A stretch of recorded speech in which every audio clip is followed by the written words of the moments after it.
G'day, Doggies fans, all things Bulldogs. It's episode 37, and we're not slowing down, even though some of you are probably sick of footy. I know a lot of Doggies fans will continue to tune in, and we'll continue to be here. As long as we're feeling it and you're feeling it, we'll keep doing it. All right, so welcome again, Gas. How you going, buddy? Good to see you. Very good, mate. Thank you, mate. Very good. How was the grand final? Great experience, mate. It was a great game. Kept us on the edge of our seats. Because, you got to go because of something pretty special happened. What happened? So during the fan fest down at the overseas passenger terminal, my son spent the whole day there.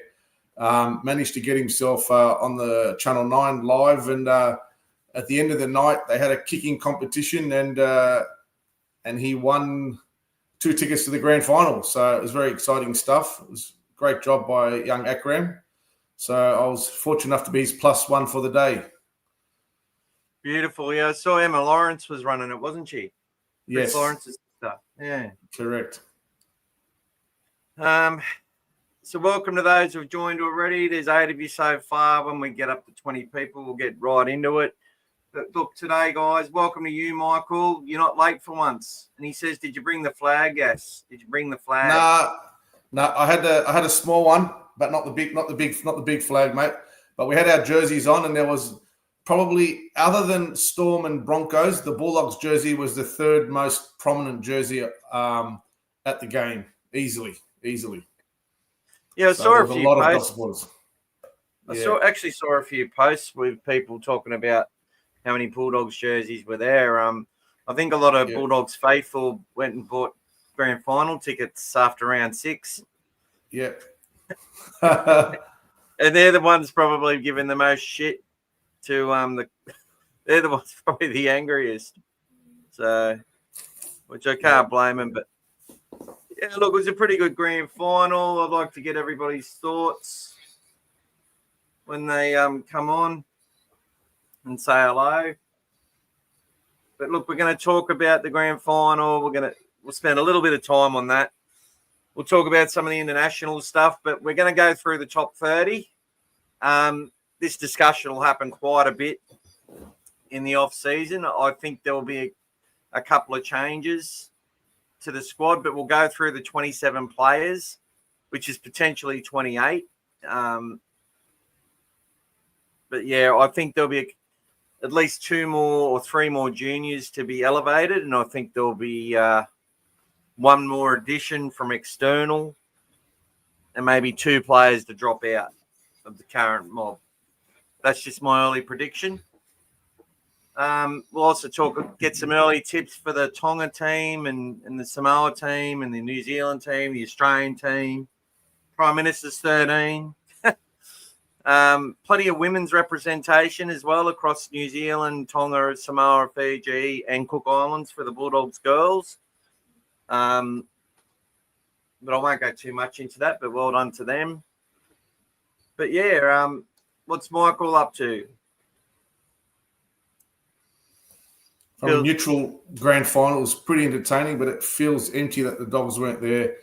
Big time, mate. It was a feeling, to be honest with you, myself and my son, we stayed back right to the very end, right until the last players went up the tunnel. And I was just standing there reflecting on what this stage and what this stadium would look like if the Dogs had won the grand final. That's what I was looking at. That's what I was kind of closing my eyes and picturing this feeling of what it would be like.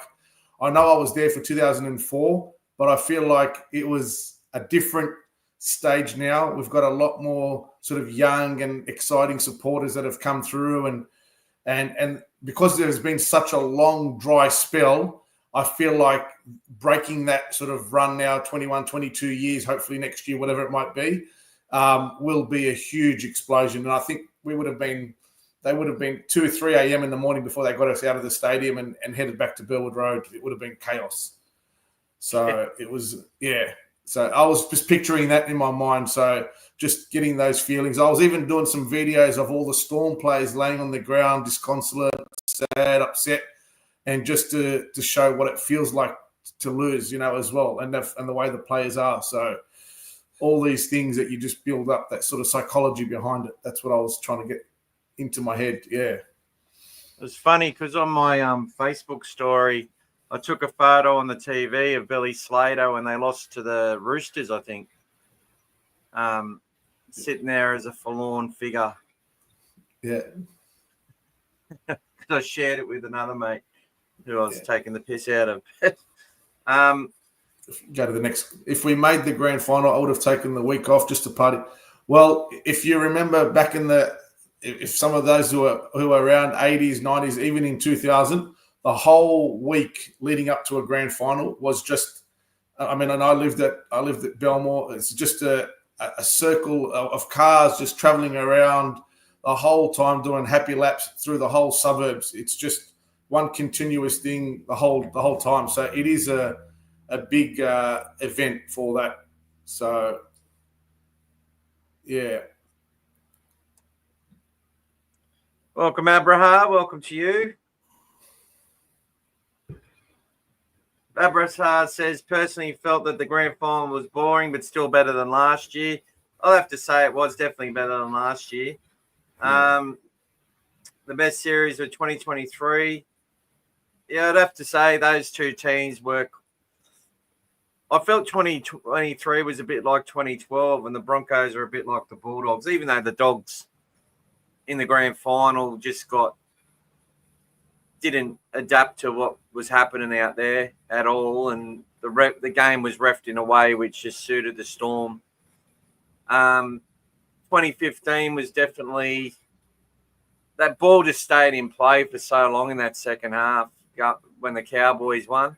The Broncos just had that lead for ages and just didn't really try to play any footy, and it cost them in the end. And 2016, the Sharks, that was a big deal. Their first premiership. I'd have to say I supported the Cowboys and the Sharks as if they were the Bulldogs on those occasions. And 2004, that tackle of Andrew Ryan on Michael Crocker will forever be remembered by me as one of the most important tackles I've witnessed in a game of rugby league. Once we get up to 20 people, we'll get right into this grand final review.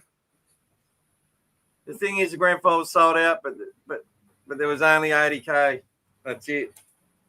G'day, Joby. Welcome. Hey, mate.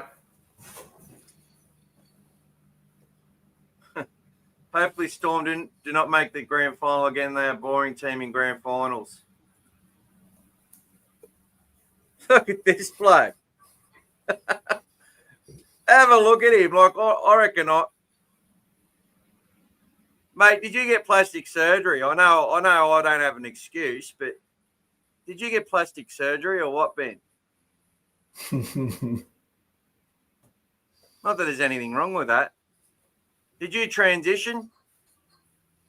Don't worry, I've got friends who have done that stuff, so it's all good. But the Galvin effect, eh? Did that affect the you reckon that's what cost the that's what cost the Storm? Did he give you the poor Benny boy? Oh, sorry, Ben. I'm a Cowboys fan, but 2023 is still the greatest grand final I've seen, in my opinion. Oh, you reckon that was better than 2015, brother? 2015? His own Cowboys.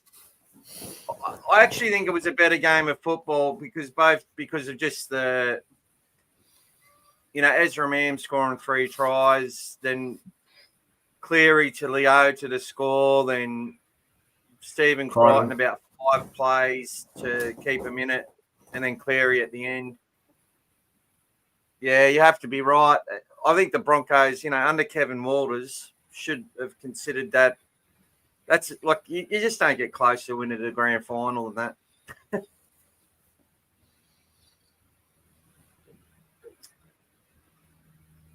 Yeah, well, look, as a Jonathan Thurston fan, Ben, and a New South Welshman, I rated the 2015 grand final pretty right up there. I will say that, especially the amount of times the Cowboys were ripped off in big games. Like I think there's about 10 occasions where they were literally ripped off. There you go. Sorry I was nasty to you, mate, but I don't like people saying Galvin effect. Makes me angry. So what's Michael saying, Gas? Melbourne probably have one of the most fans, but they probably killed crowds in grand finals. That grand final crowd was very poor from a Melbourne base. They didn't travel well at all. It was heavily dominated by Brisbane fans, and then a long second was Melbourne. It was almost like a Dogs home game for Brisbane, basically. There was massive roars and cheers and support for the Broncos.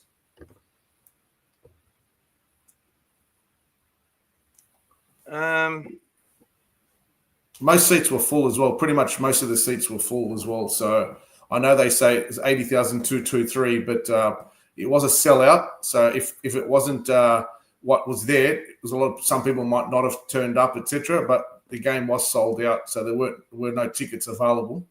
But I think that also the configuration of the stadium, it's not taking too much more because they've got so many auxiliary people there doing so much stuff. Organising and doing stuff. So capacity-wise, yeah, it was pretty packed. Looking back at the season, you get people who go there and only watch like the cup that or leave the early. ladies. They go there to watch the other stuff, and they're not really interested in staying. Yeah. You do get people like that as well, but I would say that's only a few hundred. Especially because it's a late game as well, Michael. So the game doesn't finish till pretty late. If you remember, the past used to be day games, then sort of the evening games. Now they're late games. It's for those people that travel and stuff, it does make it very hard. So you have to commit to pretty much staying the night if you're from out of town. Looking back at the season, the Dogs versus the Broncos 3 times in the year. Once in the trials, 2 other times in the year. We clearly had a difficult draw compared to other top teams.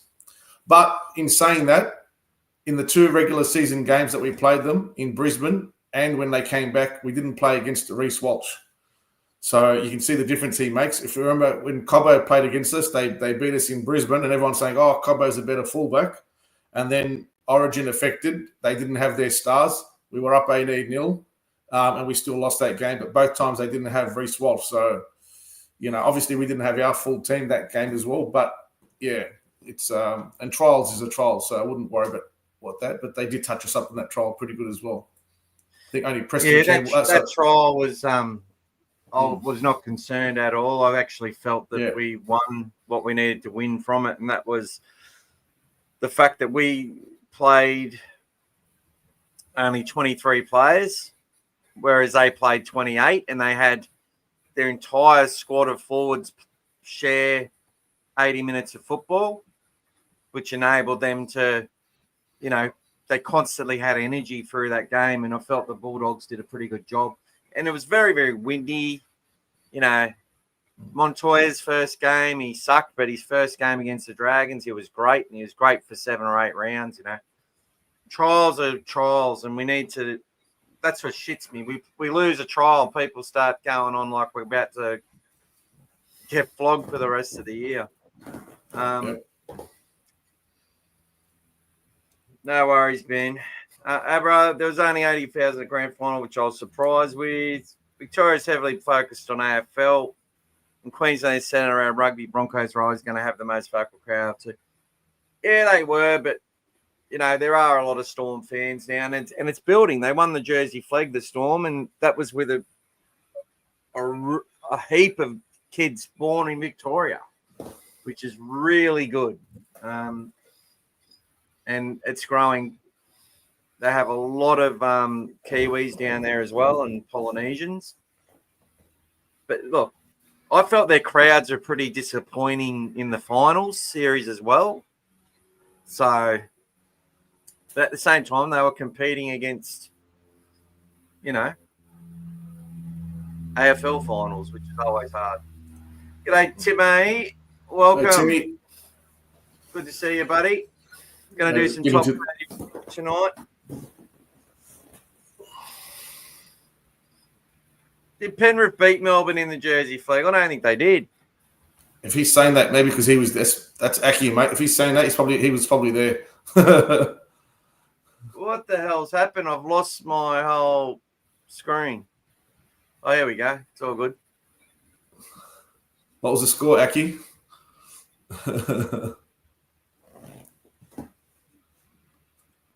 Is Akram saying that? Yeah. So he probably was there for that game. No, Jersey Flag Grand Final. Storm 38, Penrith 16. Aki, what's going on, buddy? You're losing it, mate. Yeah. You can't go head-to-head with the Dogfather and expect to win, Akram. That's it. There you go. He's apologised, mate. It's all good. No, it's all right, mate. You still won the grand final ticket. It's all good, buddy. That's all right, mate. You'll be taking over from your dad soon on this podcast, so don't worry about that. That's it. Maybe get into the review now, mate. All right, let's get into it. We'll catch up with you shortly on all your comments, but let's get into the review. We'll put ourselves a little bit smaller and share this screen.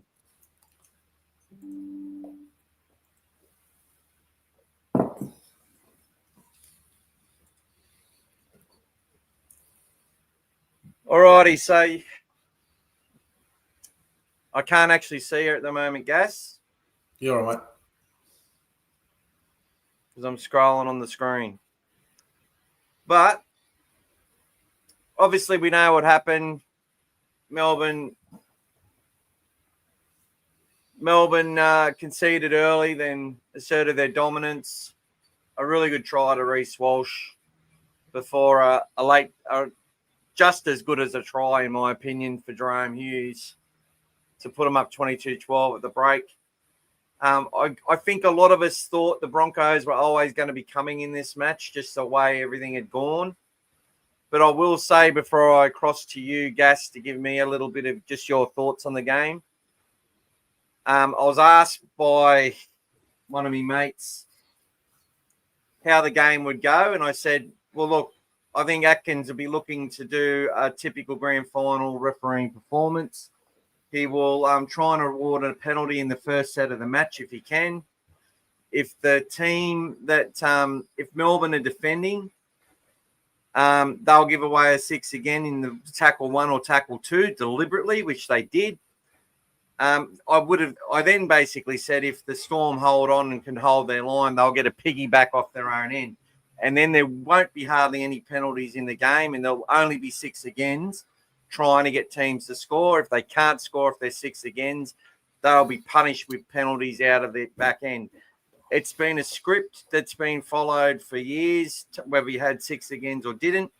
And the ref followed that script to a T in this grand final. Let a lot of stuff go that he didn't have to. Probably inconsistent with Liero being sent off at the end. I think it was deserved for 10 minutes in the bin, but I also felt the Reece Walsh and Piacora's, more so Reece Walsh's, should have been sin bin, considering he generated all the force in that contact. And, but that's pretty much it. I think most of the other narratives on the game are pretty well honest. I'll look at the stats in a moment, but what was your thoughts, Gas? Yeah, I was of the opinion that even at the game that Walsh was very lucky to stay on the field. I think that would have had a little bit of an effect on the result a little bit early on. Melbourne were playing confident, but I think people sometimes underestimate the effect of losing a centre. And when their centre went off after 15 minutes and Wishart came on, it's a big change because that affects their rotation. Wishart's got a role to play when he comes on. He goes into the centres. And if you remember back to the Bulldogs against Melbourne, we lost both our centres. It is a very difficult position to fill. And I'm not saying that would have changed the result, but I don't think people appreciate that effect on the game and in Melbourne's style and the way they play, especially when it's someone marking up against Katoni Stags. It does have an effect. And it does affect Melbourne's rotation and what they want to do with Wishart when he does come on. He's an impact player, and that sort of threw everything out of whack for them. So put a lot more stress on Hughes, who was still 2 weeks in. Grant, didn't have an option to have a rest in that game. Whatever it might be, there was a lot of effect from just having that one injury. Yes, Brisbane ended up losing in the second half, both their halves, but I still feel like that was an early sort of moment there in the game that was eventually going to catch up with them, and I felt like it did towards the end there. So where Wishart would be the one coming on and doing the Ezra Man, having that impact and having that effect and having those fresh legs when he'd come on and run on and create something, they didn't have that. They had to run with what they had and wait for individual brilliance. So from that aspect, I don't feel like that's got much coverage, and I think it is a bit underestimated. I mean, Melbourne have that bench for a reason, and it wasn't, unfortunately for them, it wasn't used that way. It was an extremely entertaining game. I mean, if you look at the completions you'll get into shortly, they were well above 80% for both teams. It was, extremely entertaining. And there wasn't any tries or scores for the last, 20, 21 minutes. But Melbourne had the running coming out of their half, that whole sort of second half. And even when they got a chance, from that missed play the ball from Payne Haas on halfway, Pappenhausen made the break. Walsh ran him down, and you might think, was it on the flick pass back on the inside? I mean, I looked at it quite a few times, and I didn't feel like the winger was in position. I feel like he sort of died on the run a little bit, thinking that Pappenhausen was going to go himself and didn't have to push up as much as he could have. He sort of made a late catch at the ball, but that was a defining moment for me. Like, if Melbourne score there, I feel like they go on and win the game, because Brisbane would start thinking about how they lost the lead to Penrith, because they had so much time to defend that lead. But in the end, it was Melbourne that didn't have that killer blow. And even on second tackle, with 5 minutes to go, they got the winger over the sideline as well. So they lost that opportunity when they got some repeat sets after Pappenhausen again had got hit late. So there was a lot of opportunities for Melbourne late in the game to get the result, but they just didn't have that killer instinct at the end, and Brisbane were just too desperate. And for me, like, obviously, even with 20 minutes to go at the game, you say if Brisbane win, Walsh is Clive Churchill by a country mile. Just his impact on the game, even before those try savers at the end, he was telling in his game. It's just when you've got a player that does what he did, similar to probably what Jared Hayne did in 2009, when he just turned it on and got them to the grand final. When one player can be that way, even Benny Barber, what he did for the Bulldogs, it can make a big difference. And I feel like that was the change that helped Brisbane get to where they were and actually end up being the premiers. So, but overall, great contest. It was pretty, enthralling at the game, all the way to the end. So, but having said that, I felt like the women's game was actually an even closer game than the men's too, just quietly. So that was a good lead into the men's game. Yeah, well, I've got a little bit to add to this about the Cameron Serrato effect actually on this game, just to make it a little bit about the Bulldogs and to show you where things are evolving big time in the teams that are picked. The first thing I'll say is that the Broncos having Adam Reynolds and Ben Hunt for under $1 million, factually for under 900 grand between them, is absolutely disgraceful. Even though they're older and they get injured and whatever else, that doesn't matter.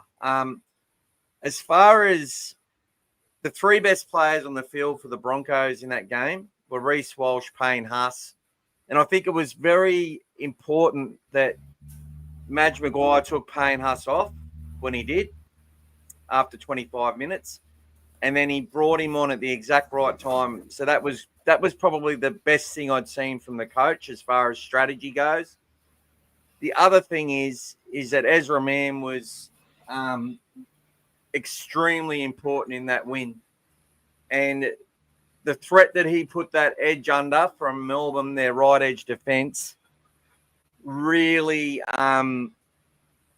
just assisted everybody out there. Like, that's how you play. That's how a half needs to play. Now, I don't think he should have been there, but it's not his fault that he was. So good on him. And he had a fair bit of anger build up over it. So hopefully it'll all settle down now. People will stop booing him. People just move on. And, you know, what's done is done. And hopefully the old family can forgive himself and whatever else. But I'm just going to say something. I'm going to ask you a question, Gas. What do you notice about this bench of the Broncos? So you've got a 5'8", you've got a lock, a hooker and a lock, you've got a back rower / middle, and you've got basically a lock, another lock forward. What do you notice about that? You see those colours behind us? Very similar to what the strategy was pretty much all year. Yeah. Yep. So all this crap about Serrato, which I've listened to a lot of fans going on. Why are we carrying Lachlan Galvin on the bench? Why are we carrying Bailey Hayward and Kurt Mann on the bench? Because, look, Carrigan, they actually started him in the middle of the field this year, and they had Hetherington playing there at lock starting. They eventually brought bringing Corey Jensen back into the middle of the field. Sorry, bringing him in as a starter with Huss was also huge for what Maguire did to change things up. Because I think he put his star power on to start and it didn't work out. But he got the balance of his 17 right and he was able to extrapolate the best result. And Carrigan back at lock, Kobe as an impact player, and you see who gets that play the ball for Reece Walsh to get that quick play the ball to score under the post. It was Kobe Hetherington, right? Off a break. Yeah, off a little break. It's a really quick play the ball, energy, effort player, does a lot better. You know, he'll go to Manly and probably start at as their 13 next year, and he won't be as good. If they play him off the bench for 30, 35 minutes at full throttle, they'll get a lot more out of him. If Seabolt doesn't do that, they won't get the same player. It's the same if we start Kurt Mann next year. We're not going to get the same player, okay? Sometimes he'll need to start and he'll play that first 30 minutes or 25, but then he'll get replaced. And it'll be the same system. Salmon starts. Now, if Salmon's out, Kurt becomes the starter, then they bring someone else into that 14 role. But they're carrying Ezra Mann and Tyson Smoothie, so they lost both their halves. Now, when Reynolds went off and Ezra Mann went on into the halves and Ben Hunt moved into hooker, they were also much better. They were a better team immediately. And that's only because I think Reynolds has lost so much confidence in his body that he just starts getting the yips with the. We saw it in 2023. I've seen it at a few different times in games where under fatigue he makes errors that he never used to make. But Ezra Mann coming on into the halves, they were just way more dangerous. And when Ben Hunt went off, I think they were already on a roll. Tyson Smoothies played grand finals, coming on as a hooker and stuff. And Xavier Willison is going to be anything one day. But you got it in one. They're sitting there with a Serrato-type bench and a Serrato-type interchange system. And when something went wrong, they were able to cover it and adapt because of the bench they played. And I've sat here and listened to Bulldogs fans and commentators from Fox Sports and all these people ripping it up the Bulldogs for as long as I can remember and talking about our interchange and stuff. when we just saw the grand final team do it. Now, it helps when you've got Payne Huss and Patrick Carrigan to start and you've got two big edge back rowers. We're not far off having that sort of same balance in our forward pack, guys. And then it's just going to take a while for that spine to build up. Now, since 2023, when we all agreed the Broncos were just as good as the Panthers, all those guys have played another 50 games of NRL. They should have been expected to win. And the article we did about the common denominator and all things Bulldogs, it said Melbourne, Penrith are the two with the most assets as far as their core, but the trophy could definitely be heading north, and that was written before the final series started, and it proved itself to be 100% accurate. Just to give ourselves a wrap. You got anything else on there to add on to that, Gas? I had some, but then you lost my train of thought there. I'll come back to it if I get it. No, actually, that's one other thing was like the missed tackles as well. Like people talk about Bulldogs and everything. I mean, this was a grand final, and off memory, there was 51 to Melbourne and 38 to Broncos, which again didn't all lead to line breaks. I mean, Nick Meaney alone, ex-Bulldog, love him to death, but 8 missed tackles. But you know, you have to put these games into context, and it's easy just to start smashing players around when that happens. But you know, it wasn't like a turnstile game out there with 51 missed tackles. It's just the way the game was played. You know, so it's. Well, look who they targeted, though. Out of all obviously Jack Howarth came off, and they targeted him early, and he broke the line like straight away. He lost his nerve and ran out. And it cost them points. You run out on Reece Walsh. Sometimes you'll make a mistake doing that, though, when he's sort of like catching the ball as he's sort of sliding through. But Nick Meaney was forced to make 20 tackles. He's missed 8 of them, 1 ineffective. Not heard one negative comment. Cameron Munster, 25 tackles, 4 missed. No negative comments. Alesi Katoa, 7 missed tackles. Yep. No negative comments. No negative comments about them from the Fox Sports journalists. No one talking. It was just all how good Reece Walsh was. Just like the way these media like to act. It's one person, one hero, one villain. One narrative. One narrative. But don't use the same narrative for different teams, though. Look at that. Like, if he was at the Bulldogs, Alesi Katoa, Buzz Rothfield would be highlighting that stat, and he'd definitely be highlighting Nick Meaney. And I'm surprised he didn't, because he'd be like, well, he used to play for the Bulldogs, and that's why he missed 8 tackles. You wouldn't see Preston miss 8 tackles on that edge. No, you won't. Let's have a look at the Broncos tackling. They missed like 38 or something. 38, yeah. So Shibasaki missed 6. Katoni Staggs forced to make 27 tackles. And that's the left-hand attack bias. You know, left-hand side attack, right-hand side defense. It always happens. Ezra Mann made 7, missed 5. That doesn't look good, does it? But he was still one of the best players on their team when he come on. And everything he did, he put effort into it. But see, we understand that. We understand that. 4 tackles for Reece Walsh. I think every single one of them was important at the end of the day. But the bench, Kobe Harrington, 21 tackles, 1 missed. Xavier Willison, 14 tackles, 1 missed. Tyson Smoothy, 18 tackles, 1 missed. I think the other thing to also discuss in that is the amount of possession that the Brisbane Broncos had in that first 20 minutes after half time. That really took the edge off the Storm, and they just they made some breaks. Like the line breaks were what, 8-6 or something. Yep. 8-6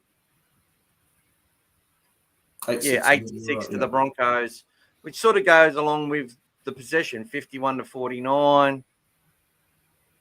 The Storm had a faster play the ball speed. They were slowing the Broncos down. But the faster team won. But in these games, the faster team often wins. When they put the whistle away, it's the faster team that's going to win. And what you don't, also, Mick, what you don't have there is the possession in the first half. It was Storm 54% to 46. So you can imagine the turnaround to get it back in the positive for Brisbane. Exactly.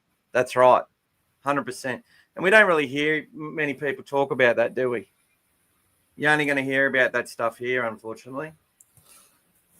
But even in the previous week and the last 2 weeks when we spoke about Reynolds coming back, if you remember, I did mention as well that Reynolds being back wasn't necessarily a positive thing for Reece Walsh because it would limit. So in that second half where Reece Walsh started to hit those passes, and although one of them got called back for a forward, that was all when Reynolds had gone off. A lot of that action that he did down that creating. So I think, both forward. Both the passes forward. Yeah. I think that's about his 9th try. Between him and Ezra Mam, I think they've done like 17 try assists where it was definitely proven forward. But I think NRL likes without it.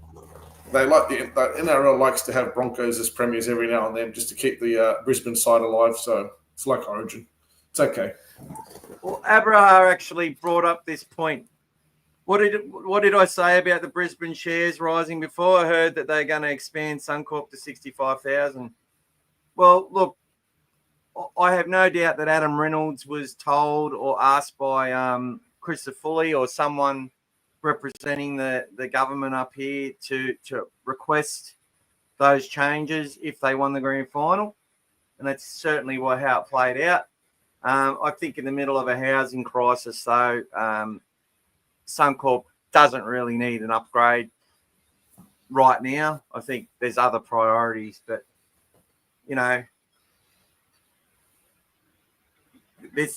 certain governments love to build a lot of stadiums and love to build a lot of stuff like that.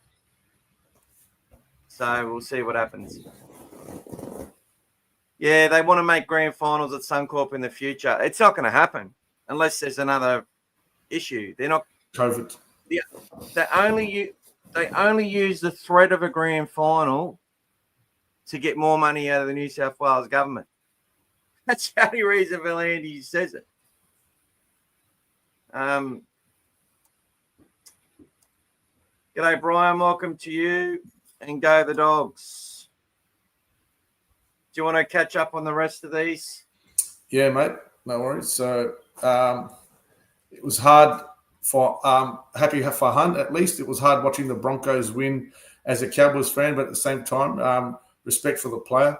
I mean, look, Ben, if only Thurston had kicked that goal from the sideline as he should have, to claim that Clive Churchill rather than a field goal, we would never have had the Ben Hunt knock on from the kickoff. So he would have been happier with that. But I feel like Thurston took way too long to kick that goal, probably why he missed it and hit the post. So, but that's history now, and Hunt at least can overcome that. So maybe a good thing that he wasn't out there at the end to not potentially choke again. Who knows? Took it out of his hands. And he did a great service to Dogs fans by going to the Dragons and helping them fail for 8 years. So, no, honestly, I feel that Hook managed Ben Hunt perfectly at the Broncos. He took care of him. He was a bench player. He's a hooker. He's one of the best hookers in the comp. And had he stayed at the Broncos and became their hooker, I believe we're talking about one of the greatest players of all time. Because when that guy had that season in 2015, he was phenomenal. Yes. Even though he played in the halves a lot, he also used to, like Hook had him coming off the bench for about 3 or 4 years, just coming in the dummy half and filling in wherever. And his heads-up footy brain is so much better than his organisation game. And he's lucky he had, like, genuine targets at the Dragons, like Lomax, where he just, get 18 try assists from high bombs to the corner every year. But anyway, his running game in 2015 was unbelievable as well. Like the tries and the stuff he did with his, it was almost like Andrew Johns, mate. The way he was running around, it was crazy. Well, they actually said he was the next Andrew Johns, and it was probably a lot to do with his ability to tackle as well. He's actually a pretty solid defender. One-on-one, like he gets in low and he puts his head in the right spot. Johns was just better at it. But his running game used to remind me a lot of Johns. You're 100% right. Yeah. Timmy's happy that the Broncos beat the Roosters in the NRLW. Oh, no. I'm a Sydney team over any Brisbane team. Can't help it. But Roosters are any other team from Sydney ahead of the Roosters, including Canberra. How many days to the season opener? 144. Keep an eye out tonight. I'll keep an eye out after this is done. I'll post the next one, 144. That actually reminds me. I'm actually putting links to the Bulldogs Vegas packages on the new website, and the homepage is now the articles page. So getting some pretty good views on there, which is great. And we'll be doing a big article soon on boycotting Fox Sports and the Telegraph articles online. So we'll see how that goes.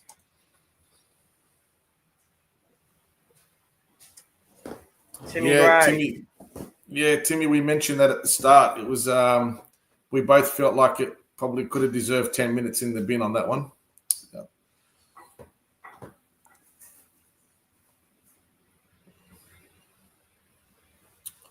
Yeah, Tyron Rushup was certainly less effective out there, Mick. So as we discussed as well, playing in the centres probably took away a bit of his impact off the bench that he usually would have. So, yeah.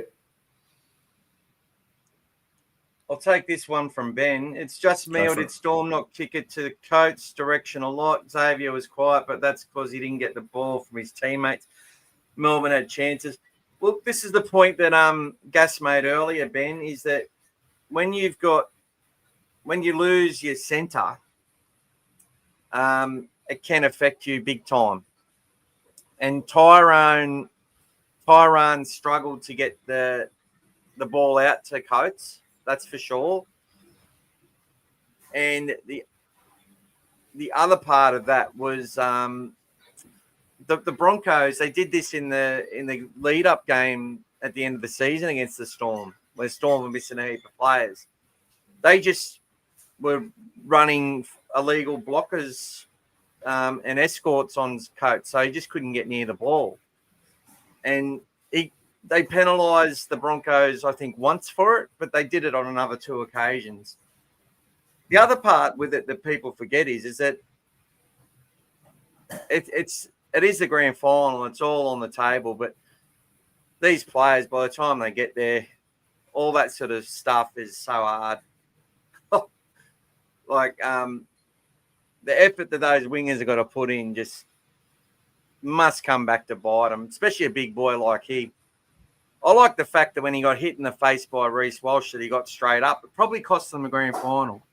If he takes the hit, he might go off for a HIA, which could affect him a bit. But I think Reece Walsh gets sent to the sin bin for 10, and then I think the Storm put another 2 tries on him. Because they're that sort of team. When they smell blood in the water, they take it usually. And that's when Munster and Pappenhausen really come into their own. But would have, could have, should have, didn't.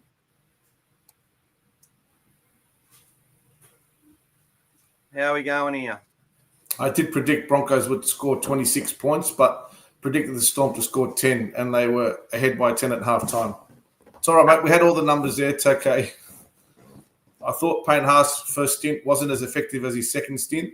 That counted towards him not winning the Clive Churchill. Well, probably because that first stint, I think after the first couple of minutes, Melbourne had majority of that ball in the first, and he had to do a bit more defence. But as Michael said, he did very well, the coach, to take him off for as long as he had to and bring him back, so he knew he could just leave him on to the end of the game and have the impact that he was going to have. But if you looked at his effectiveness and what he did, he was probably daylight second to Walsh for anything to do with the Clive Churchill.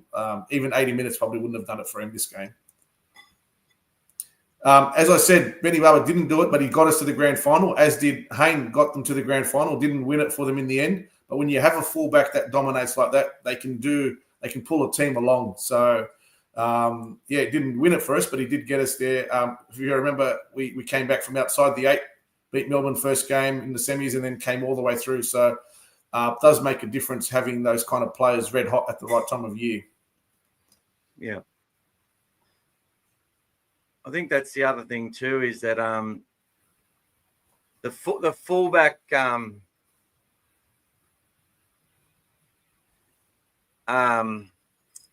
the fullback narrative is so important in rugby league, and that's another thing that was completely dismissed by the bias Foxtel media against the Bulldogs, trying to simplify our season into, one young kid and a couple of people leaving the club, is when we lost Connor Tracy.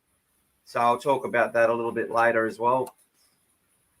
Let's get through all the Brisbane Broncos chats, and then we'll move on to the Bulldogs top 30. So Kobe Haverington will be a handy pickup for Manly. I said that, Timmy, but as long as they use him effectively, if they expect he's going to go there and be play long minutes, the game's changed.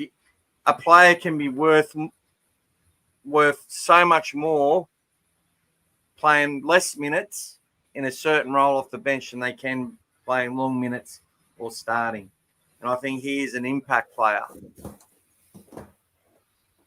Broncos have been better without Reynolds on the field. Yeah, I think we agreed with that. And that's the point that Gas made last week as well. Tyson Smoothy, he was actually one of the best players in the lead-up. He was great against the Panthers, and he made some important tackles again. Meaney had a shocker in defence. I think what you'll find is that whole right edge was just really passive, Brian. And when they're passive, a big boy like Shibasaki is going to just smash through a Nick Meaney. Nick Meaney actually made a couple of brilliant tackles one-on-one that he had to make in that game. So, yes, there was moments, but it also come down to the Broncos getting a bit of a roll on and getting some quick ball out there. But that right edge defense of Melbourne has been abysmal for about 3 years. Most right edges concede more, but comparatively, that right edge from Melbourne in defense has just been such an Achilles heel for them and conceded so many easy tries. It's quite shocking, really. But no one talks about it. But if you remember, if you look at the halftime, I had a look at it after the game, obviously, because I couldn't see it at the game. But Phil Gould, if you listen to his halftime talk, he did mention as well that Melbourne have been having good first halves, but this year they haven't gone on with it in the second half. They haven't been playing that very well. And he basically said that was, and that was basically, the door opening for Brisbane to continue on doing what they've been doing in the past sort of pretty much this season, really. I think they did now 6 games where they came back from more than 12 or 14 behind. So it was a good sort of summary by our Supremo. And they only have one good 80-minute performance all season. I think they beat West 64-0. Yeah, that's it. West were actually putting together some good games of footy. We're actually getting some confidence. And it's funny because I've seen that so often with the Melbourne Storm against teams sort of in the predicament of a West Tigers. I remember the Bulldogs a few years ago. We played really well in our first 3 matches. We beat the Cowboys. This was under Barrett, actually. We beat the Cowboys, should have beat the Broncos, were ripped off there off an obstruction. And then we should have beat Manly and lost by 1 point. Went to Melbourne with some confidence and lost 44-0. And it's not the only time. They do it every season. They just steel themselves to really put a hole in the confidence of a team. And they did that to the West Tigers were a bit shattered after that. Took them a while to regroup and get their season going again. But that was the only 80-minute performance they had all year, the Storm. Yeah. Like I don't want to, really, if they were at their best against Canterbury, they beat us by 50 that night. Yep. In the semi-final. 100%. When we went there in round 24 or 25, if we scored 3 tries each, crossed the line 6 times, 10 line breaks to 3. I've said it plenty of times. We win that match. A lot of that noise that we had against the Bulldogs poor end of the season actually goes away. That's how close it is sometimes to these fuckwits in the media shutting their trap or whether they continue. So, anyway, other trial Broncos, yeah, Tim, we said, yep, agree.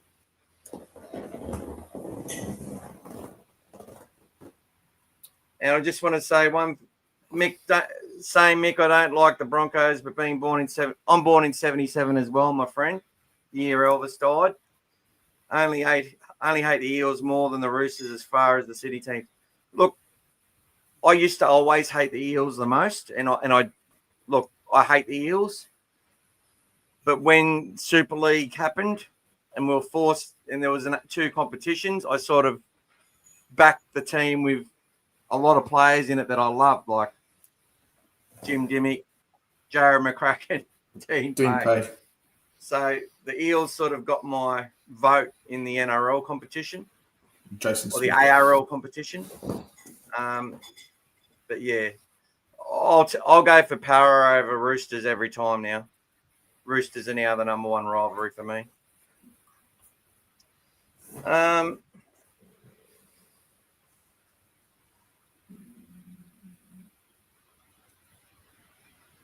don't know what Timmy's talking about there. And Stephen Crichton has extended, so that's some news as well, and Amir's very happy with that. All right, so what are we going to talk about now? The Doggies top 30. First look.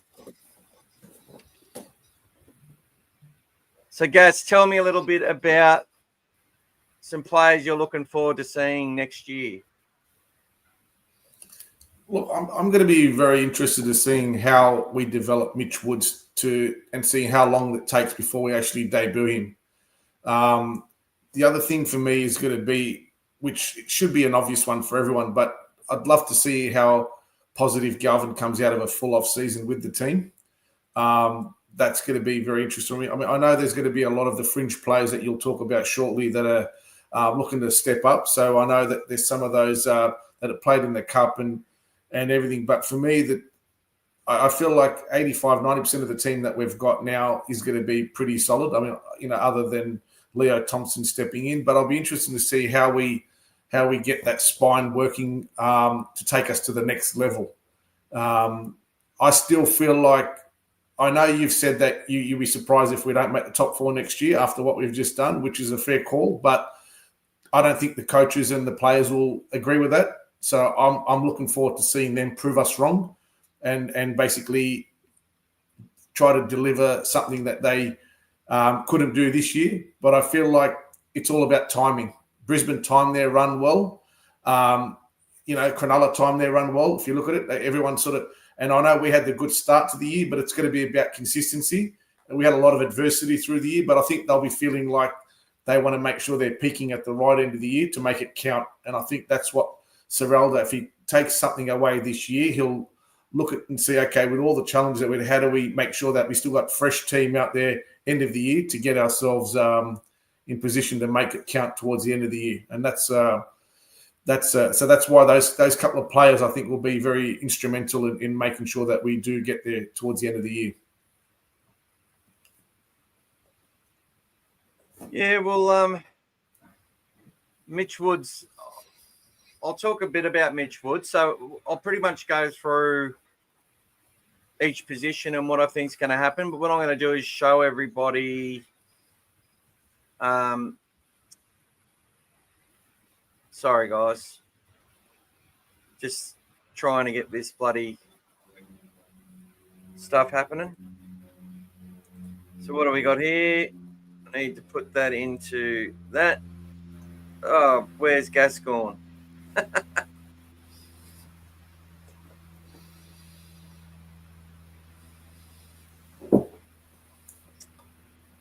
That's not happening.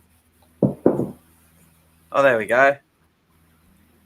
It's finally come through. So we're going to look at the top 30 now. Do you want to read them out for me, Gas? For 2026, the players that we've got. Yep. So Matt Burton. Yep. Steve Crichton, Josh Curran, Harry Hayes, Bailey Haywood, Lipboy Hopboy, Sam Hughes, Viliami Kikau, Max King, Jacob Carraz. We don't have Greg Marnie. Yep. No, I left him out. Kurt Mann, Marcelo Montoya, Jacob Preston, Jamin Salmon. You haven't got Logan Spinks on there for next year, but you've got him there for the year after. Daniel Saluka for feeder, Leo Thompson, Jack Todd, Connor Tracy, Inari Tawala, Sitili Tupanua, Jack Underhill, Blake Wilson. Oh, no more Blake Wilson. That's it. And then and Bronson Cherry and Mitch Woods. So, look, they've got Jack Underhill ticked there. I don't know if he's actually in the current squad. So, Sasaya Alatini's in the development list. Geordie Mazzoni, we've got a club option on him for next year, and I'm not sure if he's still in the club or not. I think Joey O'Neill has left. Logan Spinks is in the development squad for next year, and he'll join the top 30 the year after. Patrick Young's actually it's said that he's actually been pushed into the top 30. Young Patrick Young. And I think Jonathan Sewer might be another one that goes into the top 30. I'm not sure. There's a little bit of there's some hush-hush stuff happening in the top 30. I'm not sure what's happening. The Dogs can be a bit frustrating in this regard because there's a lot of stuff happening, and you have fallouts and people are getting offered, player managers are like, we're getting offered money to go here and there, especially some of our young talent. And it's always a bit of a fight. Or the clubs was settled on a youngster, but now might not be. That sort of stuff happens as well, unfortunately. The official player movements, Leo Thompson and Cade Dykes coming to our team. Tom Amone Sutton released, although that looks like last year's hasn't been updated properly. Yeah. So the people off contract, so from November, I think it's November 30, or is it November 1? I think it's November 1. So Josh Curran will be a free agent from November. I think Bailey's been extended. Kurt Mann will be a free agent come November. Jack Todd will be a free agent come November. And the other players that will be free agents will be Daniel Saluk for feeder. Jake Turpin. I think Turpin, they said that he was signing with the Bulldogs for one extra year. So he'll still be a free agent come November. And yeah, this isn't very up to date enough as it should be, in my opinion. I need to let them know that. Yeah, so this is a bit more up to date here. Cade Dykes, Moran's gone, Sexton, Taff, Marnie, they're all confirmed. Drew Hutchison hasn't been announced at another club or anything yet, and Blake Wilson has gone to Manly. We were basically told Turpin was going to join. So really means with Turpin, we've got 28 people in the top 30 at the moment. So 2 free spots. But I do think there will be a couple of people that will come out of the squad. There was talk about Zion Mai'uu earlier in the year. And was Finau Latu in that list there? I didn't hear it called out now. Yeah, so they haven't updated that either, which is a bit of a shame. So let's go through bit by bit. So for the fullback, we've got Connor Tracy's the incumbent. Cade Dykes, now he can play football. He can play fullback. They could use him as a utility, running 5'8", but he's coming back from that knee injury. So really, he's not, unless he comes back like a Connor Tracy did. But I think Connor Tracy he sort of got over that knee injury. Then he had a different injury when he was signed by the Bulldogs, which wasn't as bad. No preseason, straight into it, and had a great 2024 and a great 2025 until that injury against Manly, which derailed our season. I think if we're going to talk about a disappointing end, that's where it all started. You lose your fullback, who was coming 9th in the Daily M count at the time and was the second highest rated fullback at the 10 points behind James Tedesco. You take that player out of your team, you're going to struggle, especially when the player behind them in Blake Taff, who was in good form early in the season, was also out. So it just made it really difficult for us from that point on. The club's not offering excuses. This is just me as a fan saying, hey, give him a bit of a break, you know what I mean? The other players we've got are Stephen Crichton, obviously, but I just don't think Critter's longevity will be better if he stays in the centres. If he goes to fullback, he could end up like bloody Tommy Turbo and Latrell and all these others. Matty Sullivan, one of our good Bulldogs fans, made a really good point about that. And I have to agree with him 100%.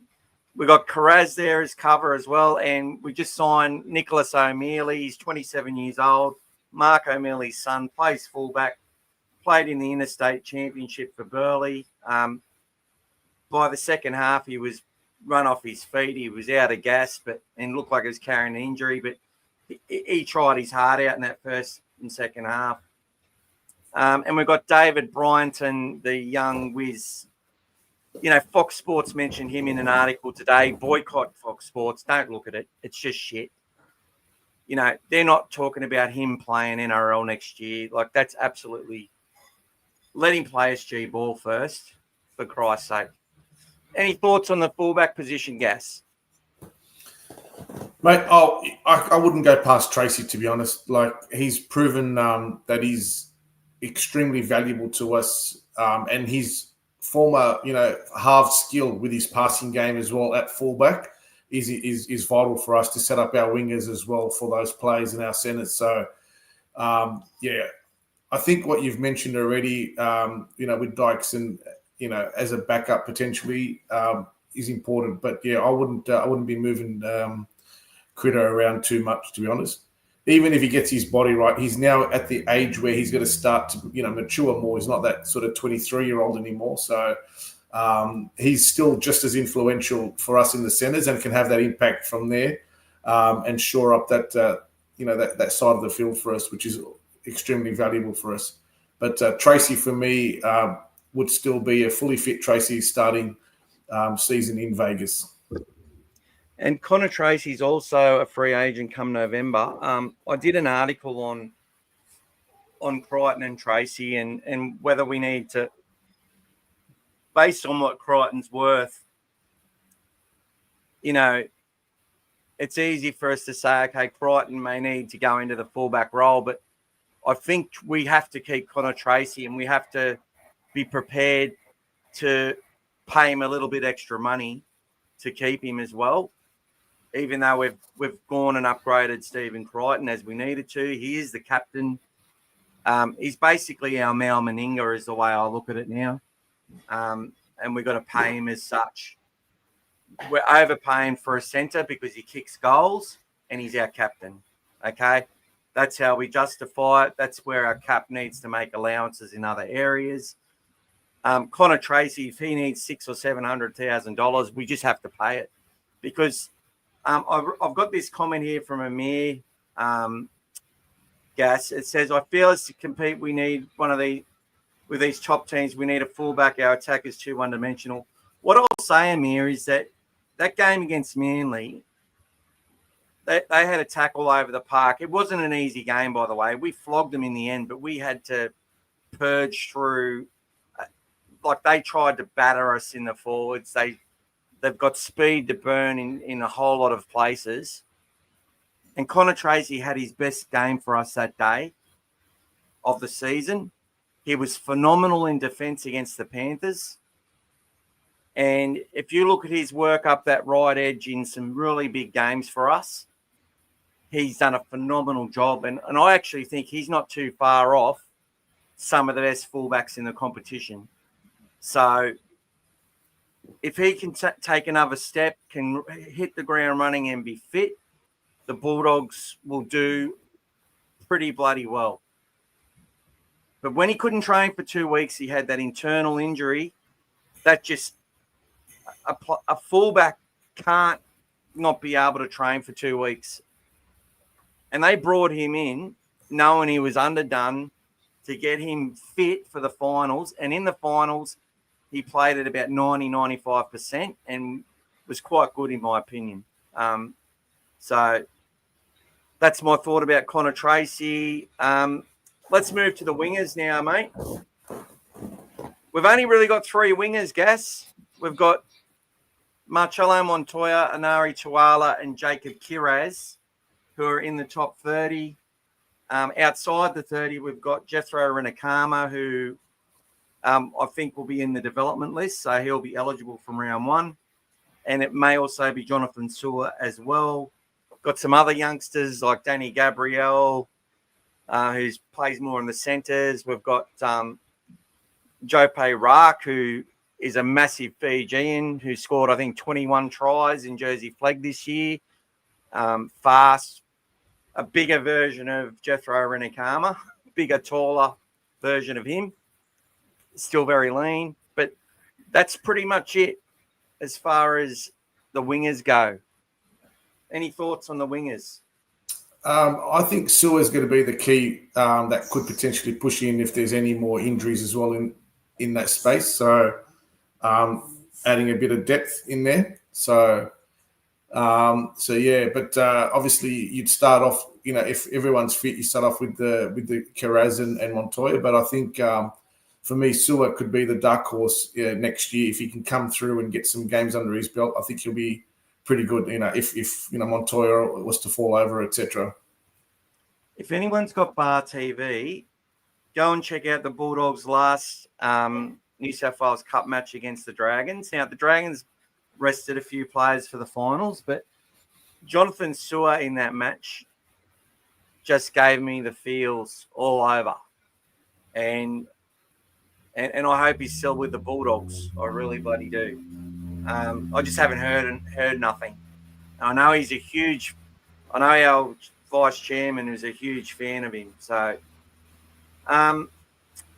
just a side note, because we're talking about the fullbacks, Gas, the Dog Pen Bulldogs NRL fan channel. So I'll have to subscribe to that. Do you think there is any truth to the Pappenhausen rumours? Is that Pappenhausen joining the Dogs? He's not joining the Dogs now, I don't think. I think he's going to join NRL or R360 if he joins anyone. Yeah. I don't think Pappenhausen will be coming to the Bulldogs. That was a strong rumour last year, but apparently he just bought another house in Melbourne. So someone claiming to be his cousin was saying that on Facebook. I'll take him on their word.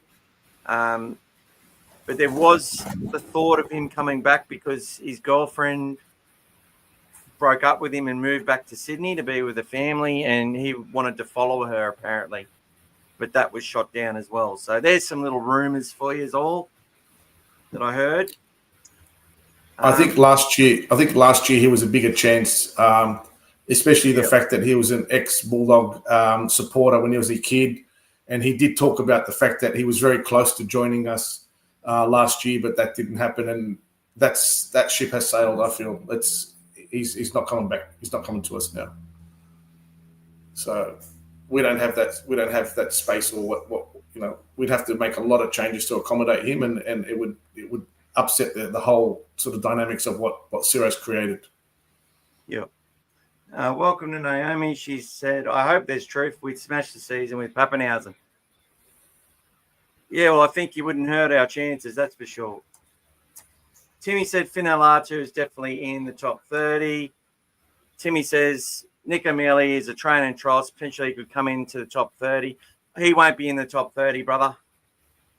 Just training trial. But he could come in if we keep a spot open, and he comes in after the preseason or after the first 10 rounds.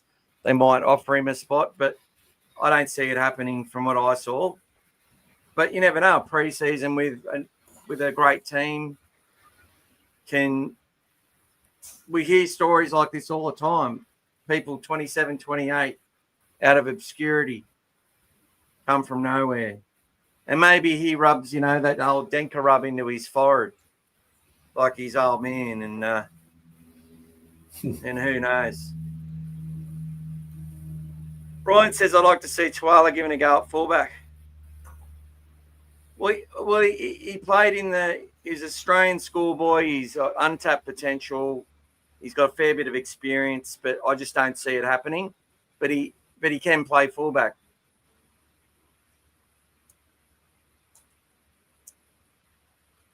JB says Critter's staying in the centre. Yeah, I expect he will stay in the centres because his body's not going to handle it. We've seen what's happened to Turbo and Latrell. We saw, you had players like Brett Mullins was always getting injured, another lanky fella. Who else was there? There was that Josh Dugan. He extended his career by moving into the centres. Was less injury prone. I just think Critter's had too many injuries to go back to that role now. It'd just be too demanding on him. Gas actually sent me a video of Nick O'Malley just following him in defensive work and just seeing how hard it was for him to keep up with that Warriors side in that second half. Like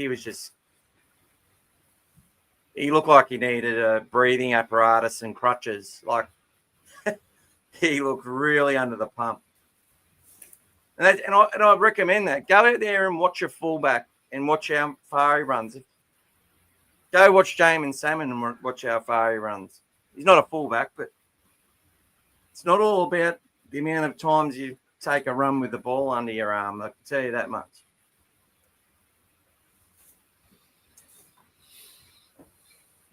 We'll talk about that in a minute, Timmy. I reckon we move on to the centres, Gas. We've got Stephen Crichton. Anari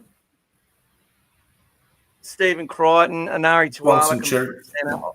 Bronson Cherry, obviously, is the incumbent. Jacob Carraz covers at centre. He's like the next centre up when he's fit. Yep. Jonathan Sewer's been playing a lot of centre in the reserve grades. And Tuala as well. Timmy put a comment on there that apparently Jono was unhappy one of his best mates has left the club or wasn't offered a contract or whatever, and he wasn't happy about it. So there's a bit of news being spread around. Mm-hmm. It may not be news; it's just a rumor. And Timmy doesn't spread too many rumors, I can tell you that much.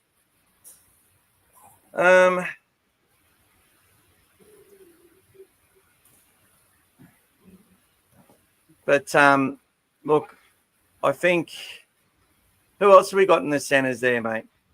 Tuala as well, I think, can cover in the centres as well for us. And if Connor Tracy, if we found someone else to play fullback like Kalen Ponga, for example, which someone else has raised, Timmy's raised that with Adam O'Brien potentially coming to the club. I don't know, mate. I can't see Serrato wanting to sign someone that isn't 100% invested in rugby league. I know a lot's changed these days, but, the common denominator of players that are the best in our game consistently is that they watch every game. They're just obsessed with rugby league. Like, they watch every game like it's a new edition of a movie's coming out. Like, they cannot wait to see what happened with, and they're fans of other players in other clubs as well. That's another thing. Like, plus there's people they will probably want to see fail. But look, we've also got Tracy who can cover the centres, and Matt Burton can always cover in the centres as well. So we've got a fair bit of depth there. Our halves, Matty Burton's leading our halves. I know he's not the halfback, but he is our halves leader. Then we've got Galvin, who's now played 45 NRL matches, which is probably snuck up on people a little bit. And then we've got Mitch Woods, who, if he gets through the preseason and there's no injuries to Burton or to Galvin, I don't think he starts. But there could be a 14 role or a 17 role there, but I think he'll get an opportunity when there's either a bench spot or if one of our halves gets injured or something like that, or Burton's forced to push out into the centres again if we're lacking a bit of depth. But I can't see him starting the season in the 7 role. Any thoughts? Yeah, mate, as I said before, I still think he's going to be someone that will be closer to the origin time when he might be put in. Or they may bring him onto the bench like a Wishart role potentially earlier, just in the lead up to that, before potentially starting him, especially if we lose a few players again for origin But we lost Burton round 2 this year after the Titans game. We had to put Bailey in the 5-8. Things could change very quickly. You don't know. So it depends. But if things are running smooth, there's no injuries, I think he'll be coming in probably between around 6 to 10 is my gut feeling. At least getting a start on the bench maybe. Okay. And Kay Dykes is another one who could play in the halves, as well as Bailey Haywood. Yep. So there's a fair bit of depth there. Youngsters coming through. You got Matthew Barakat. I think he's still with the club, hopefully. Yep. Very talented kid. So quite a bunch of kids out there that have got a lot of talent. Timmy made the comment that he thinks it was Afawalo who's left the club. I think Jonathan Sewer and Afawalo are actually cousins. So there could be some truth to that, but they've got to be professionals at the end of the day. But remember, these youngsters are still kids. Remember what you were like when you were 18, 19, 20, Some things seem like the end of the world when they weren't. And some things that you didn't take too seriously ended up being pretty serious. So it's never one way of looking at things. Let's look at the hooker and utility roles. So we've got Bailey Haywood. We're expecting Jake Turpin to sign another year, which is very, very important. Patrick Young's been upgraded. Now, I think Young can play utility. I didn't see him as an out-and-out hooker. I think he's had some halves in his background as well, but he's one which impressed a lot. We've got young Bailey Myers, who won the Jersey Flag Player of the Year. And I think Ruben Moyles actually left the club as well, which is pretty sad because he looked to be very, very good as well. With some of these young hookers, we do notice that when they sort of start getting a bit of New South Wales Cup form, if they don't sort of make the grade then and there, they tend to move on because I think it's something to do with their physicality or whatever, or whether they can handle the contact. I don't know if that's true, but that's just my perception on the matter. Kurt Mann at a stretch can look after hooker. He's obviously got utility role in him. Is it? Oh, plus Gordon Kam Tong Chong, former Bulldogs junior, will be on the development list, which I forgot to add in the article I did today. He plays hooker as well.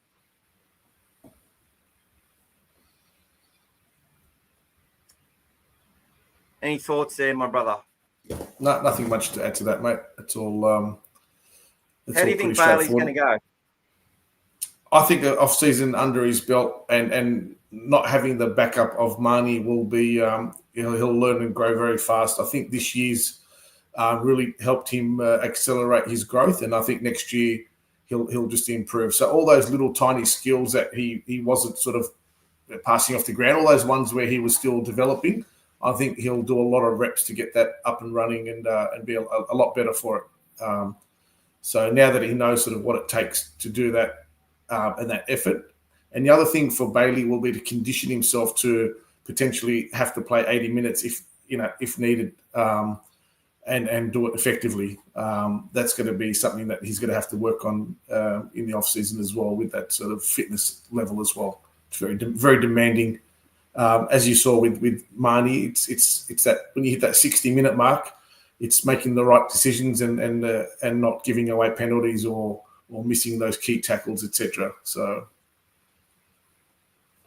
yeah, good stuff there, mate. I think you're right about that.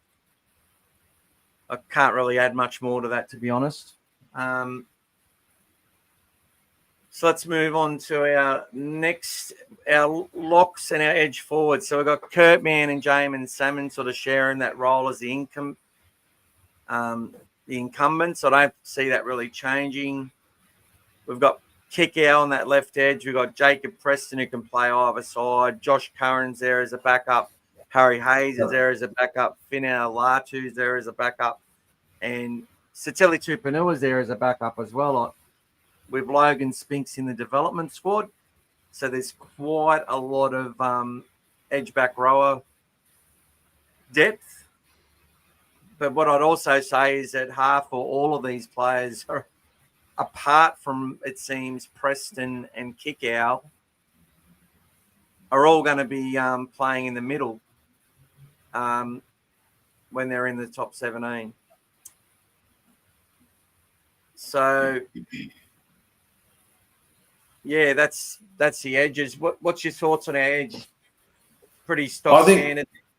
I think it's pretty good, to have that much competition. I think the guys spoke about it this year as well. Having Satili come in, they spoke about having that increased competition to fight for those positions. And I think you saw that this year.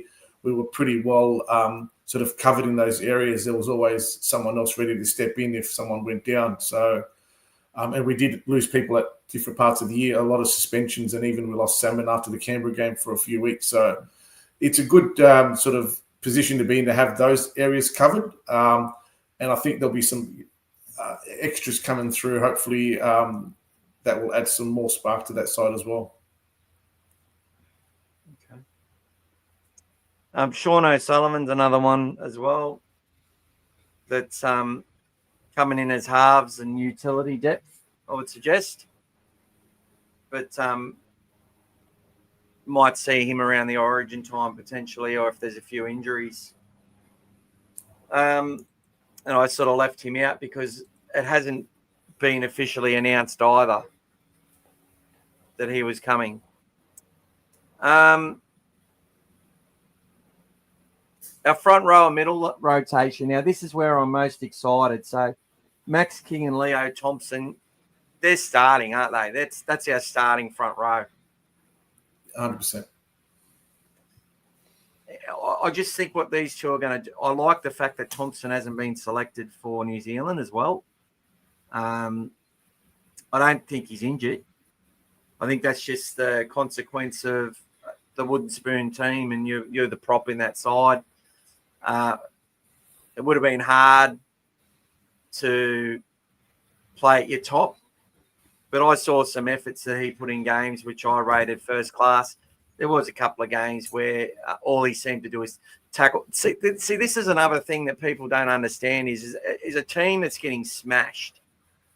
And look, they were competitive in a lot of games. Their defense wasn't that bad. Like, they just couldn't score any points. They had too many disruptions. They'd lost their ability to penetrate on that left edge, which really used to set Ponga up really well. He used to play well off the back of Lachlan Fitzgibbon, and they've struggled ever since he left the club.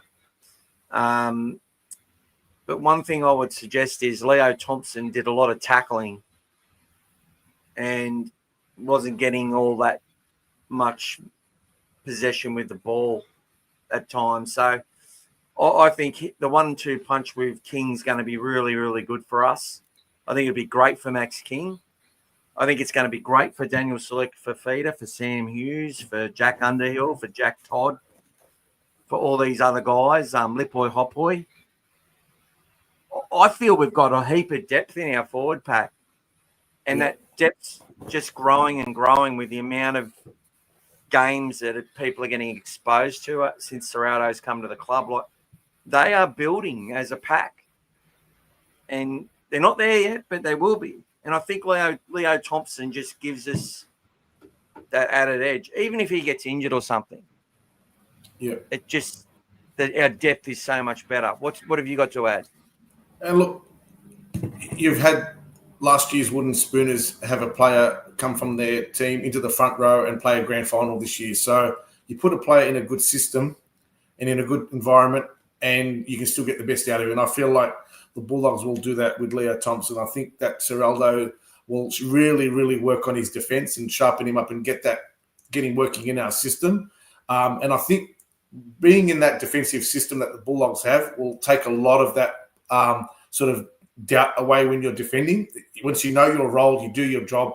So someone like a Leo Thompson, if you've got that simplicity about what your role is, it means that he can do his job in defence and then he'll be free to attack as well. And we can really start to see some good attacking prowess. And then on the back of that, with him and King doing that, you'll start to see a bit more activity happening out the back with Galvin, who will probably enjoy that more front foot footy as we've always spoken about lately. So that's and the depth that we've got around that, like you said, with the Underhills and the Todds, not to mention all the other ones we've still got now, Salika Fafita and Hopboy, and some of those ones are playing for a contract. So it's going to be really on for young and old in that position. It's going to be all stocks up. And as we were this year, every game people are saying, oh, how come Lipoi's not playing? How come Daniel's not playing? Well, we could have easily played them because every time they did play, they performed. They played well. They had some great games. But, Harry Hayes was firing, and even Sam Hughes couldn't get back in the team. And 2024, he was one of our best players. So it's a good problem to have. And everyone's talked about how small our players were, etc. But I think we're starting to turn that around. And I think the size we've got now is going to be good. It'll allow us to play, like I said, that front foot footy, hopefully. So that's what we're looking forward to. Beautiful. Well summed up. Other player we sort of haven't mentioned much was Cassius Tia. I think he'll be on that development list as well next year. And he offers a lot of versatility, whether it be at centre, whether it be in the halves, potentially as a bench player to come on. And he's just, I've said it a number of times, he's just got swagger. He's got poise and he's got a lot of confidence in his ability. And I think Cassius Tia could have a lot to say about our season next year. I've just got this feeling with this kid. So we'll see what happens there. All right, the last bit we probably want to look at here.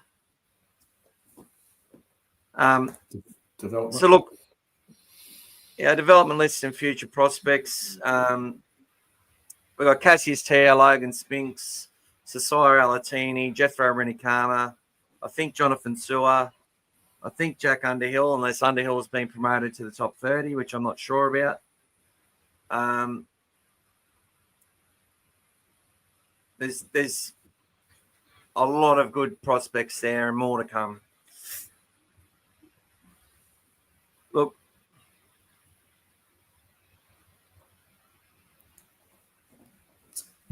let's have a look at some chats if you like, mate. yeah, I'm not sure, buddy. Have a look at the chats and see where we're up to. Yep.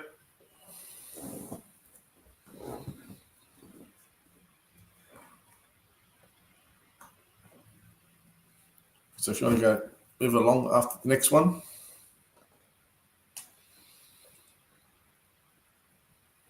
All right, who have we got?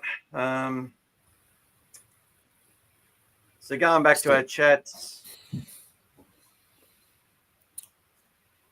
So Brian's saying that Tracy wasn't the same player after that injury, which I think you touched on earlier. Yeah, 100%. Who do you have playing fullback in reserves? Well, I'm not sure if the young fella's still going to be there, but it could be Cade Dykes if he's fit. Look, David Bryanton, I don't think he'll be the fullback to start. Obviously, he's playing SG ball, so we've got to see how he goes there first at the start of the season. And I'd say he'll be a Jersey flag player. But there's Latrell Fing, who could, if he's still with the club, he looked like he was doing some pretty good stuff. And the young guy we had there for New South Wales was, what's his name? Who was the guy who was playing in New South Wales Cup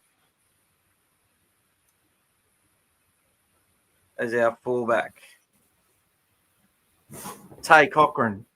Cochran. So we'll see if he's still there, and then whether he is going to be progressing over the preseason, because that's something you got to take into account. Like, people can go to a preseason and just come out the other side of it. Some, especially these young guys, as just absolute almost ready to go, and they just take us by surprise. As I said numerous times, did not expect Bailey Hayward and Harry Hayes and Lipboy Hopboy to do the jobs that they did in 2024, let alone 2025. If that makes sense. Yep.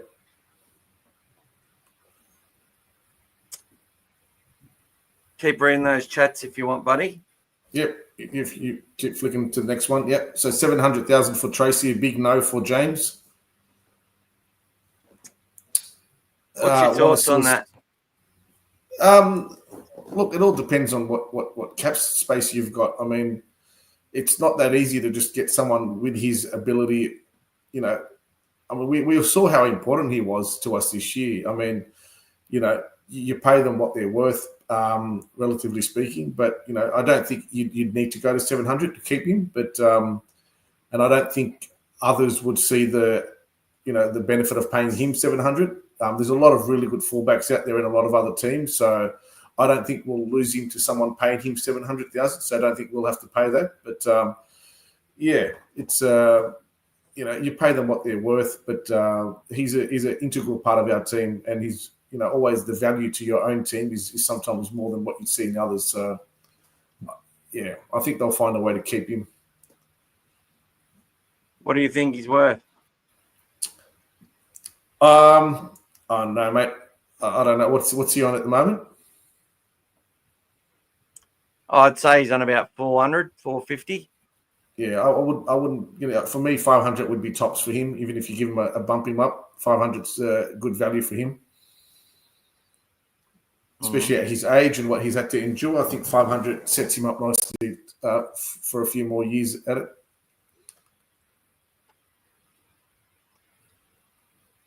Well, look, I think a club that needs a fullback would happily pay 600 or 700 for Connor Tracy. Mm. How many need a fullback though? That we might face. How many clubs need a fullback though? There's a lot of good fullback stock out there. even if you look at the other day, the grand final, Tua Picky playing for the Warriors as a reserve grade fullback. I mean, how many good fullbacks are out there? Fa'alongo for the Storm. There's so many good fullback stocks out there. I'd be throwing a lot of money at some of those younger ones before I threw 700,000 at Connor Tracy if I was another team. Someone who's about to hit 30, very soon. So I just think it's really hard for him to get those young stars, like they're entrenched where they are. Like even Parramatta getting Iongi from Penrith, like they were pretty lucky to get Iongi. And he was they expected him to be like literally to ascend way past Edwards. Had a couple of injuries in that year, and I think he sort of went off the radar a bit. But I just think he's worth. I could see by the Darling M count. I said when he got injured, I come here on this podcast and I said we are up against. To me, it was the worst possible injury for us to get. I didn't give a shit about the Sexton stuff and the Hayward and the Galvin stuff. When Tracy got injured, I was like, my head went down for a couple of days, and I think Connor Tracy's completely undervalued. The fact that he was this backup fullback for the Sharks for years, I don't know. I think Gus really likes him, and hopefully the fact that he's at the club and we give him the opportunity and he's loved by the club, they don't have to pay much to keep him. And I think that'll probably be the case. But I'm just stressed if another club comes knocking on the door because I felt his performance. It wasn't Reece Walsh. I'm not saying it's Reece Walsh, but for what we need, I think he's important to our club, and we can't afford to let him go. That's my point, and I think his manager's going to know that. If I'm his manager, I'm going to maximise his pay, and he's getting a definite upgrade on what he's getting now.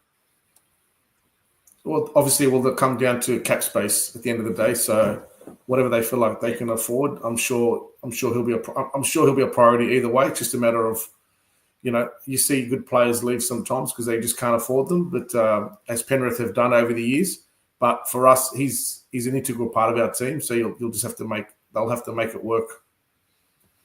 So Kikau is the other one who comes off contract or is a free agent come November 1. I think Tracy's a more important signing than Viliami Kikau. Someone tell me I'm right or wrong. I would have to agree with you on that one, mate. I think we've got enough stocks on that side, and I think Kikau might be probably chasing his final big pay. I think maybe before he winds up. So I think we've got enough stocks there. But like you said, the fullbacks at the moment they're a dime a dozen. So for me, he's an integral part of our team. He's a very valued player. He's loving his time there. He's puts in all the hard work at training behind the scenes. He does so much, and the culture that he's created there with the team, he's absolutely loving it. So hoping he can stay there as well. I know how much, kicks is important to us, but I think there are sort of players that can sort of come in and not be the same as him, but have the same effect, but can develop that and become good players in that space as well. Okay. Brian made a comment that all the hardworking fullbacks aren't the big boys. Very true. That's right. Timmy said Luke Smith to play centre. I actually haven't had Luke Smith in here, and look, I don't know why. I think I don't know if he's got a contract, if he's coming into the top 30. I'm not sure. I felt he did a pretty good job in the NRL. I would just on perception though. I don't think Luke made as much an impression on me as some of the other guys when he played NRL, but he didn't let anyone down. And, I was so rapt to see him get a run. And named captain of any Bulldogs squad is a huge honour. So, look, I haven't really put Luke into the calculations for anything. I just think we're stacked on the edge. Potentially at centre, he played there a little bit last year, but then they sort of moved him from back into the edge, then back to centre. I sort of don't know where he fits in.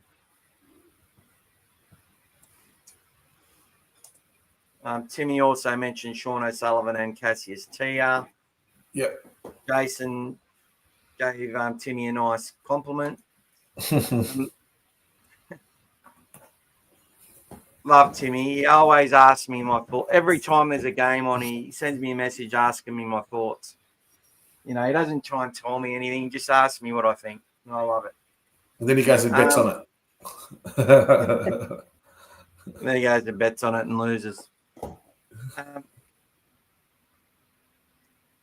Amir, we need an 80-minute lock like a Trent Liera. Amir, I 100% agree. We've been saying it on this channel for numerous weeks, months. And I know Gas agrees with that.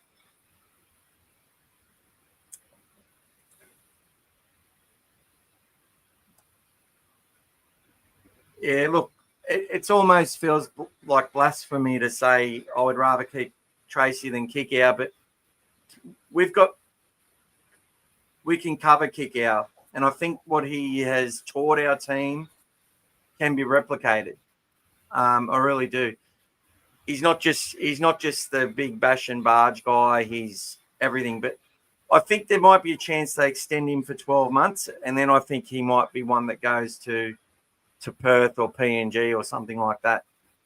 Or because of those clubs coming in, he'll be a benefactor because there'll be a club that needs a Viliami Kickout in their team. And he might get a really big payday to go somewhere. So as Gas was saying, I think there's a potential to extend him until the end of 2026. Sorry, the end of 2027, and then have him start somewhere in 2028. Especially for the sort of money he's on now with us. It'll free up a bit for us a bit too. Yeah, 400k max for Tracy. Definitely not, mate. If we lose Connor Tracy, we won't make the finals. I'll tell you that right now. That'll be too much for our spine. That'll just be too much. If we do lose him, prove me wrong, no problem. But I'll say it right now. We need him next year. And he signed with us for next year. I think they need to try and give him a 1 or 2 year extension. You got to remember, he's only played 100 games. James Tedesco is, 35 years old and still playing in the best form of his career. He's another one who had a couple of really bad knee injuries, a lot of head injuries. He's still going. So Connor Tracy is fresh as far as games go. So I reckon he's got another 6 or 7 years left in him. So, and I think he's going to earn more than 400k a season.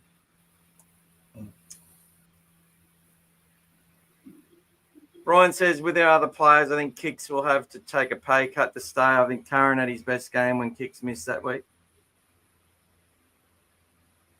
Yeah, Curran, that was against against Penrith? Penrith side? Yeah, he had a good game that game, yeah. That's right.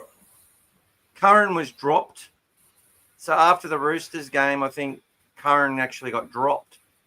So they went with Sam Hughes in the side and dropped Curran. And then when he came back, he actually played his best football after being dropped. I hadn't seen him run that hard in ages. So, yeah, good call, Brian. Good call. Amir says, what about Tui Kamika? He's off contract. Wouldn't mind him at a bit of size. Thoughts, Gas?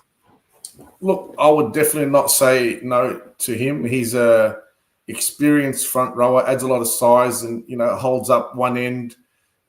He would be a great, option to have coming off the bench as well, especially if you need some depth.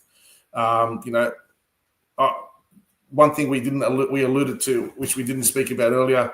Unfortunately for him, I think that was, for me, the turning point of the grand final.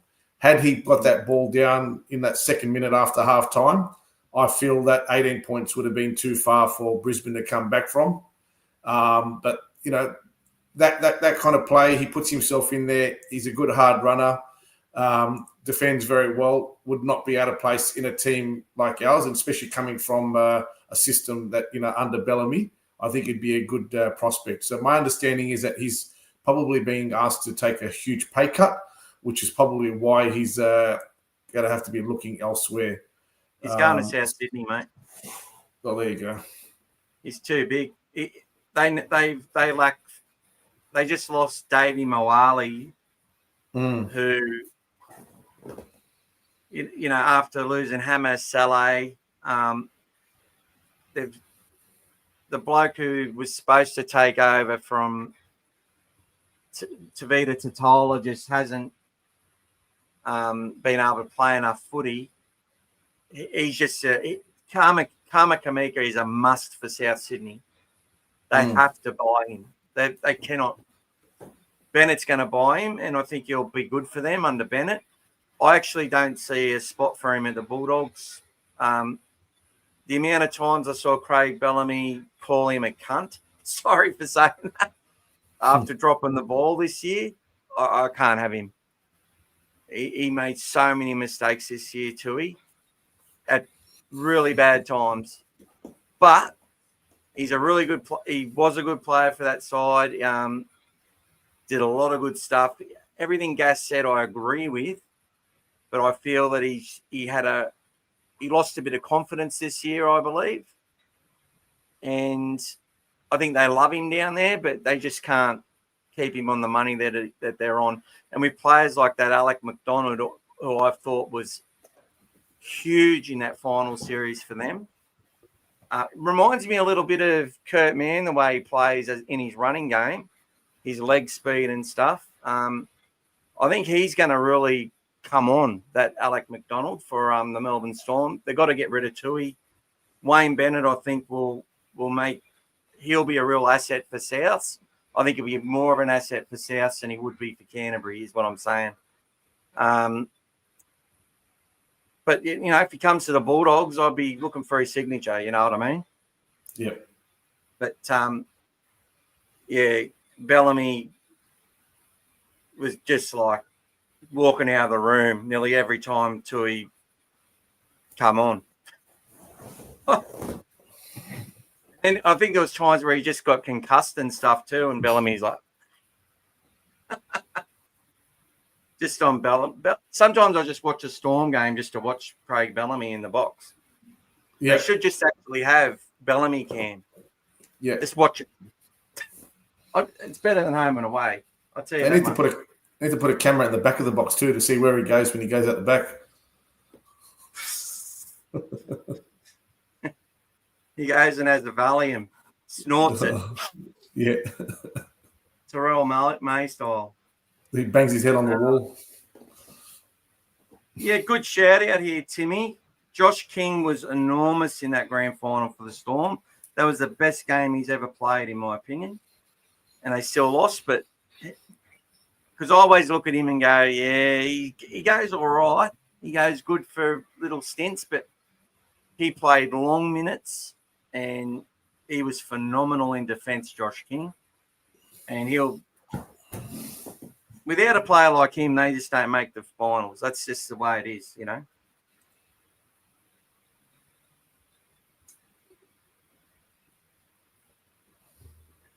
Yeah, I think when Curran got dropped, was starting to get physically drained from playing in the middle and be more effective in a kicks presto role. Yeah, it's just one of those things, bud, mate. It's one of those things. You know, I actually don't see Josh Curran staying with the club. I can't see it. He's on a reported, 400, 450. We just read out how many kids are coming into our team. I think Josh will sign with another club for 2027. And if there's a club that wants him earlier, the Dogs might let him go. You know what I mean? Like that's, and I would suggest that Josh Curran would be wanted by 4 or 5 clubs. Like, he's that type of player. And at that value, at about 400 to 500 grand, he's worth every cent of it. Every cent of it. But for us, we've got these forwards that are developing. We cannot let them go to Perth. We cannot let them go to, you know what I mean? If they've got to let a Josh Curran go so they can pay Jacob Preston more money, they're going to do it, if you know what I'm saying. 100%. You get what I'm saying there? If they're going to take 200 grand from Josh Curran and put it on to Jacob Preston, and then pay 200 to a Logan Spinks, that's what they're going to do. That's how the system works. You're seeing how it all comes together. That's how it works. Our problem at the moment is that our spine is all over the shop. Like, you go to Brisbane, you got $1 million fullback. You've got 2.2 million on 2 of your forwards, both play in the middle. You've got a 5'8" who's on 800 or 900. You've got 2 halfbacks worth 500 grand each. And then they just, they pay a hooker 300 or 400 or something, They've got a couple of them on 300 or 400 grand each just to even it up. You go to Melbourne, $1 million fullback, $1 million 5'8", $1 million halfback, $1 million hooker. We just don't have that. It's all over the shop for us. But we're under the cap. Don't let anyone tell you that we're way above the cap. That's bullshit. Serrato's all over it. He knows what we've got. And, 200, Jamin Salmon and all these players aren't on 400 and 500 grand. They're closer to minimum than on top wage. You know what I mean? Hoping better luck for Todd next year. Make or break for Jack Todd. And I say that with a bit of a pun because let's just hope that arm doesn't break anymore, because that's just been literally his Achilles heel, if we could use a few more sayings. I feel sorry for Jack Todd because he's such a talent. It sounds very humorous. He might need to start wearing a few of the Malmaninga arm guards, mate, because he was plagued by a bit of broken arms as well for a bit. It became a signature, that big arm guard. So I don't know. It's been unlucky for him, but he's such a good talent. We saw that in just the 5 minutes he was able to play for us. Like those. So you can see he's got that potential. So you want to see these guys coming through. Well, guys, that's pretty much the top 30. We'll revisit it all pre-season because they'll be chopping and changing. So we're just going to rush through these last bits. Gas is going to give us updates on Vegas constantly, non-stop, every single day, actually. And what I want you to do, if you're on All Things Bulldogs Facebook page or you're not linked to it, make sure you go join it. Go to Don't Break Defense on Instagram, All Things Bulldogs on Instagram and on Facebook. And go to the dogfathermedia.com.au because you will see not only are they daily updates counting down to Vegas, there's also references to past players. And there's some really good websites. The Canterbury Bankstown Bulldogs History Database and bulldogs.com.au have also got a history section which has heaps of good stuff in it. So if you haven't seen much of the old Bulldogs stuff, get your head around it. Become part of the club. Know it from day dot to where we are now. Learn about it. Learn why it's important to these communities. There's a reason why our whole week suffers when we lose a game of rugby league. It's not just because we're weak people. It's because of how much we believe in our club and how linked to it we are. And I don't think a lot of people understand it like we do. A lot of good fans out there who get it with their clubs, but I think Canterbury, you just got to walk through Belmore and Campsie and all that after a Bulldogs loss during the week to know what I'm talking about. It loses its spark, and to see that spark come back to this, seeing all that footage of all the Bulldogs people and people like Gas out there with his flag leading the team out, on the semi-final day against Penrith, that's what it's all about. So, and as Gas was alluding to earlier in this program today, when it's been such a long time now since we won a comp, and there's a generation of kids there that just don't know how big it is, and they're starting to see it. We're seeing the whole area come to life again. It's going to go bigger beyond. Look, the whole world doesn't even understand how big it's going to be when we win the comp again.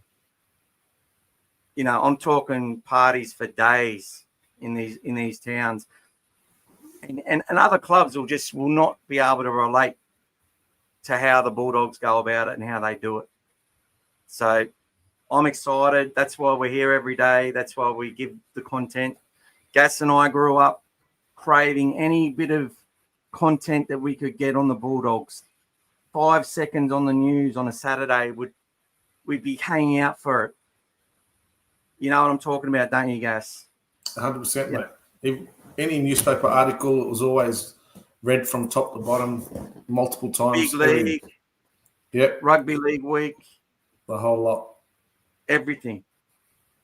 Like, that's all we live for. Literally. And nothing's changed. That's why we talk about the Bulldogs all. We get on the phone and talk about the Bulldogs all week. I do that with about 10 or 15 people while I'm working. At least I'm on my own clock. Yep. But anyway, people, let's get some early tips in there. Or do you have some stuff on Vegas, Dad, right now? No, nothing for now. We'll start to give some more as we go. Like, it's going to be good to figure out your network about who's going to be there, who's been there before, and what they've learned. So it's not cheap in America at the moment. The dollar's not good, but knowing your bits and pieces to know how much you can afford, it'll be a good way to make it less impactful. But the packages are all there. There's a lot of packages. The one from the Bulldogs is actually really good as well. You've got different hotel options, different things depending on your budget. But it will be, I believe, an experience of a lifetime for those who are able to go.